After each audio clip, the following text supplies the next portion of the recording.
Alright, what's going on, folks? As you can see from the title, today we are given a first impressions of Demon Slayer Kimetsu no Yaiba The Hinokami Chronicles. This is obviously the new spectacle arena fighter that was made by Cyberconnect 2 and published by Sega/Atlus. Before we get started, this was a review copy, however that is not going to change or alter my opinions or my first impressions. So with that being said, the story mode of the game is what you expect if you've played anything from Cyberconnect 2 in the past couple of years, especially if you played the Ultimate Ninja Storm series. It is set in a couple of chapters which briefly goes over certain aspects of the series, and it kind of gets you caught up if you haven't been catching up or you haven't seen the series. It's a good refresher of what's going on up until Season 2. So if you're looking something for that a little bit more interactive, this definitely gets the job done. Again, I'm not going to really spoil anything, so you guys should play it yourself and experience it yourself. If you're a fan of Demon Slayer, you really have nothing to worry about. Just note that it is on the shorter side. I would say it's probably around the 6 to 8 hour mark, maybe a little closer to the 6 hour mark, getting from start to finish. You can probably extend that time to around the 9 hour mark if you go ahead and do some of the optional things that are available in the story mode. Again, I'm not going to spoil too much as it's something that you should experience yourself, but there are some things to do as you get from start to finish within story mode that kind of gives you a little bit more longevity in terms of the single player content. So moving on from that, let's go ahead and talk about the combat. Now the combat you may think is a little bit similar to the Ninja Storm series, and where there is some similarities, it's not as much as you think. It does have a light attack and it does have something that's similar to a chakra dash. However, it is a chase dash and it doesn't use that much meter. Instead of having a substitution gauge, you only have a skill meter and a health bar meter, and we'll talk about a little bit about assist and stuff a little bit later. But going from that, you also have something called a combo counter and a combo timer. Now the combo counter obviously shows how many combo hits that you can do, but the combo timer, depending on what you start with, will have either a green timer, a yellow timer, or a red timer. Green being the longest, yellow being medium, and then red being short. Depending on how you start your attack, that is how long you have to finish the combo and maximize your damage. There's also different variations of the light attack. If you do 3 hits and tilt the stick up while doing the 4th hit, you will launch the opponent in the air. Vice versa, if you tilt the stick down on the 3rd hit, you will do a ground attack on the opponent, which gives a hard knockdown, which allows you to reset, just in case you can't finish with a special move. Now you can also cancel out a move by doing the chase dash, but it also uses your skill meter. So think of your skill meter as your resources. If you run out of that, you'll need to take some time before you can do things such as the chase dash or canceling out of moves to start other combos and etc. So there is going to be some skill management in fights. You can't just button mash your way or just spam specials. That is a bit of a problem at the beginning, but once you learn the mechanics, you know, okay, this takes X amount of meter, or I can't do this right now. It's a mind game at the end of the day, and I think once players start to learn more about it, it gets a little bit more easier to understand, and you can maximize your combo and damage potential. Another mechanic to pay attention to is the boost, the surge, and the ultimate art. On the bottom left-hand screen, you should see a 3rd bar. As you take damage or you deal damage throughout the match, that bar slowly begins to fill up. At level 1, this gives you access to use your ultimate art, or you can save that and use a boost. If you use a boost, it will greatly increase your strength and sometimes even your speed. However, you can't use your ultimate art anymore. If you stock up 2 bars, that allows you to do a boost, and then you can do your ultimate art, or you can boost one more time with something called a surge. And what a surge does is, not only does it boost your strength and your speed a little bit more, you also get access to unlimited skills until that bar runs out.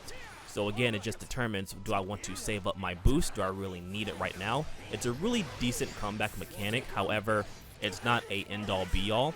It is easy to combo some of the ultimate attacks as you can expect, and they do some pretty decent damage. It's not like you can one-shot someone as far as I've played so far. Then again, I haven't been able to practice with all of the characters to see if there's a 100-0 damage combo or anything like that, especially with the surge and things like that. However, from the matches that I've played, I only really got it up to level 2 once or twice. The bar does fill up relatively slow, and if you're dominating a match, you're not really going to be the one that's going to be using the boost or the surge. It's really meant probably for the opponent that's a little bit behind, especially since the boost and the ultimate attack gauge does go into the next round. So a few more mechanics and then we'll get into the overall thoughts of the game so far. So you also have a counter, a push block, and an assist. The counter is the ability to basically counter your opponent. You implement this by pressing the left stick forward and pressing the guard button at the same time. This gives you a little bit of a shield animation, and if your opponent hits you during that shield animation, it will stun them, leaving them open for a combo attack. You can also push block if you're on the defensive side. In order to implement this, basically as you're blocking, you tilt the left stick forward, and this will give another animation which will push the opponent off of you, giving you a little bit more breathing room and allow you to reset the neutral, or if you want to open up for a combo attack yourself, this is a great way to do so. However, it does not stop your shield from being depleted, so if your opponent knows you're push blocking, they can definitely set you up to have your shield broken and open you up to a big combo attack. And finally, we have assist characters. As this is a 2v2 fighter, you will pick 2 characters and get into the battle arena. Now, you can switch between the 2 characters as long as the meter has 1 bar fill, and you can do that by simply holding down the button, or if you want to use them as an assist to extend your combo damage or to start combo potential, you tap the button and they'll run and do an assist, whether that be a string of combo hits or if they use a special skill. Now, there's a third way you can also use your assist, and this is to get you out of combos. In the middle of a combo string, if you press the assist button, it will take 2 bars of meter. However, your character will come in and save you from the attack, that way resetting back to neutral. However, this does make the bar fill up a little bit slower, and it takes a little bit more time for you to reset that assist, so that way, if you do use it, make sure that you definitely take advantage of that. Otherwise, you have to wait for another assist, and you can't get out of the combo. You can't use it with 1 bar of meter. It has to be 2 bars, so definitely be careful of that. I do like the assist system. I think it works out fairly well, and it's less chaotic than having 3 characters on the screen. And I think it's pretty balanced. The assists really don't do that much damage. They're pretty helpful extending combos or if you need to apply pressure. You can also push block, and you can hit the assist out of their attacks. So far, I haven't seen too many that have invincible frames or invincible startup. Most of them can be knocked out if you can anticipate them, so that's something to be aware of as well. I know your assists don't take damage overall, so it won't take away from your health. They'll just be knocked back, and then you have to wait for the bar to fill up again in order to use the assist. Alright, so now that the technical stuff is out of the way, let's go ahead and talk about the game as a whole and my thoughts on it so far. I think it's a lot of fun for what it is, and if you know what you're getting yourself into, Demon Slayer is a good, fun arena spectacle fighter, right? It's what you expect. You pick your favorite character, you go a couple of rounds, you put it down, you pick it up another day, etc., right? The game is fun to play, it's easy to pick up and learn, the mechanics aren't really that hard to understand, which is very important. And I think overall, once this game does mature and once people figure out, some of the optimal combos and stuff like that, I think it'd be a pretty decent arena-based anime fighter. Story mode was fun and is what you expect. However, it is a bit short, especially if you're just going through only the story missions and the story fights. It is a lot of fun, but there was an entire chapter that was dedicated to just cutscenes. So keep that in mind as you play throughout the game. The overall story is relatively short, and I think it's intentional that way, as this is more of a refresher than a way to experience the story.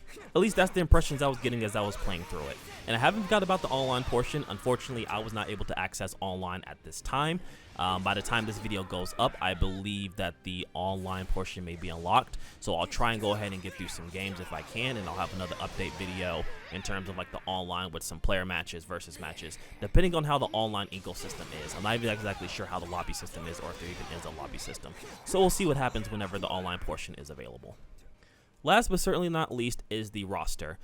You guys know it, I know it. It is going to be disappointing that at launch there are going to be no playable demon characters. Now, there are going to be demon characters post-launch, so whether that's paid or free DLC is to be determined. However, at some point we should be able to get some demons playable within the game. It is disappointing that they're not playable now, especially since you get to fight some, obviously, during the story mode, and there's some really good characters that are demons that would have been fun to play as. Unfortunately, we just don't have access to it at this point in time. That being said, I don't like the Academy student characters. I feel like those should have been skins instead of just characters. And I feel like those character slots should have been better reserved for like either demons or maybe other Demon Corp members, if that makes sense. So definitely something that I particularly wasn't a fan of. But that being said, the roster and the cast that we do have now is pretty solid. They're a lot of fun and they are different from each other, save for maybe one or two. Alright, so that was a long-winded explanation to pretty much tell you guys that I did enjoy the game, right? I do enjoy the game, and I think as the online opens up, depending on how the online is, that's going to weigh my opinion one way or another. However, if you are a Demon Slayer fan, I think you should pick up this game. I think it's a lot of fun, and I think it's going to get better over time with potential more story missions, potential characters and stuff like that coming out into the future with post-launch support. Once online is available, I'll update you guys on that as well with some online matches, my impressions of that as well. But I am out of time. If you enjoyed the video, please go ahead and hit the subscribe bell notification icon and the like button. And let me know what you guys think of the game once you get your hands on it. And yeah, hopefully I can see you guys in some more Demon Slayer content. Hopefully you guys enjoy the game as much as I did. Take care.